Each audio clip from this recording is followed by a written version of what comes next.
Every year, 100 million. Every day, 274,000. Every hour, 11,000. Every minute, 183. Every second, 3 sharks are killed. Sharks are not just fearsome, ravenous creatures as they're shown in TVs and movies. They are essential to marine ecosystems, and their decline threatens biodiversity, along with the stability of entire ocean ecosystems. This in turn affects fisheries, coastal communities, and the economy. Today, I want to tell you why we must stop the practice of hunting sharks because it endangers ecosystems, undermines economic value, and risks irreversible species loss. First, I'm going to explain problems that are currently happening due to the hunting of sharks. Second, I'm going to talk about the major causes for this continuous practice despite its harmful effects. And third, I'm going to talk about some solutions that we can use to protect sharks and restore ocean health. First, I'm going to talk about some serious problems already occurring due to shark fishing. Shark populations are crashing worldwide. Overfishing has pushed over 1/3 of shark species to near extinction. Decline threatens ecosystem stability, along with food webs and future economic opportunities.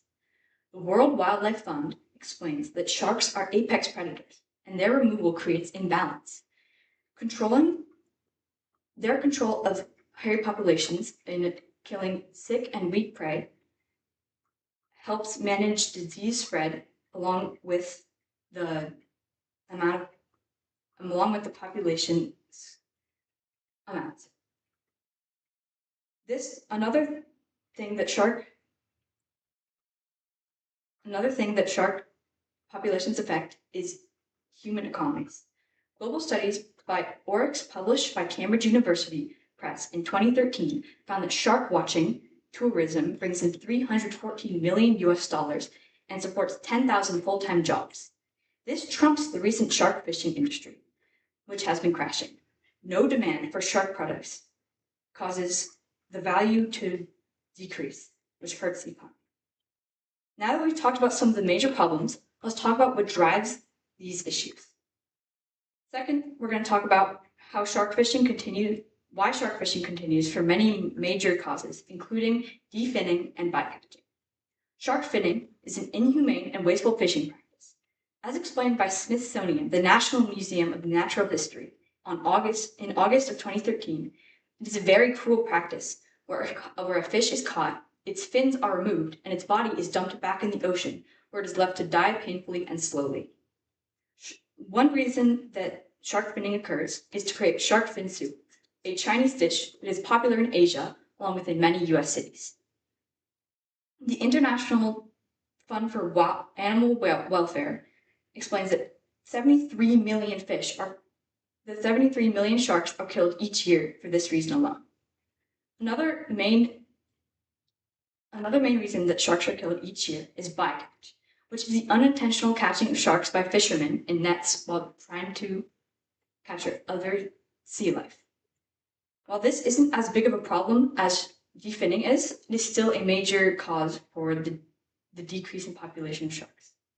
Now that we've talked about the problems and their causes, let's talk about some solutions.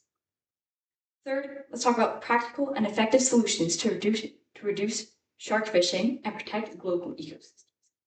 First, let's talk about the one thing that we can do is strengthen conservation policies and management. Shark sanctuaries regulate trade, and one thing we can do is create more shark sanctuaries, regulate trade, and ban finning in more places, as well as enforcing it in places where it's already banned. Using sustainable fishing strategies and catch limits, as well as improved monitoring, can help protect these animals as well. Another thing we can do is expand tourism as an alternative to shark fishing. Many coastal economies rely on shark watching tourism. For example, Palau. Over $18 million are contributed to their economy each year due to shark watching. This is about 8% of its gross domestic product, or GDP. It also provides significant salaries and tax revenues for people, way more than shark fishing ever has. We can also help create more global awareness as well as ethical responsibility. If we educate the public about how these animals help the environment, we can reduce fear factor, which can help create more empathy. We can also encourage people to not buy products made by sharks and which can help reduce demand. And without demand, there's no reason to make the products. We can also support international organizations to protect sharks and promote long-term sustainability, as long as support ecosystem health.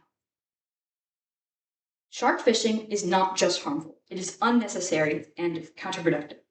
We must protect these animals, as doing so preserves marine ecosystems as well as yields economic benefits. First, I talked about the main problems that are being caused by this practice. Second, I talked about why it's being continued despite these problems. And third, I talked about some solutions that we can use to minimize these effects. Think back to the number of sharks being killed every year, which is over 100 million. At this rate, many, if not all shark species will go extinct. And not only will this affect the environment, but also humans and communities. This is why this practice should be stopped before it is too late.